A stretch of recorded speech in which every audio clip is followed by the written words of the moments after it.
Dustin, hey, congratulations walking the red carpet for Finding Nicole. How does it feel tonight? Oh, it's great. Supporting my friend Harley. We've done a lot of work together. We have the same manager, Joe Williamson, so I'm part of the team, being a team player here.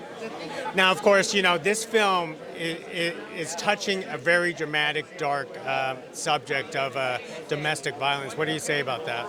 It's interesting. I'm glad that it's based on a true story. I know that he really stuck to the original story, so I'm really curious to see how he does it. I think that he does really well with serious subject matter, so I'm really looking forward to it. I was going to say, you don't tackle, this type of subject because the films that you do are quite different. They're a little campier, a little bigger with the CGI and the monsters. I like to keep it with the camp with my films, but I really respect what he does too. We're both really good, I think, at what we do individually.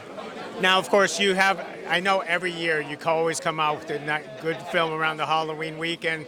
So what are you working on this time around? Something original or something of a remake? So I have a reboot of my own series, The Meat Hook Massacre. It actually premieres on May 25th at the Frida in Santa Ana. Oh, what is that about?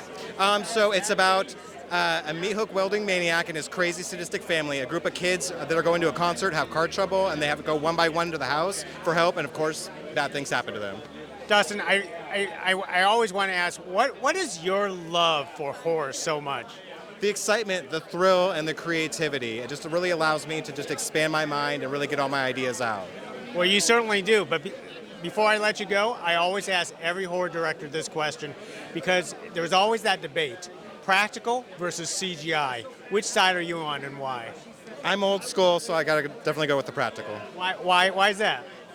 If you look at movies like The Thing, the practical effects are what made that film. So I think that you can never go wrong. They never age. They're always going to look great on camera. So you don't appreciate all those slight thing remakes with all the CGI monsters out there?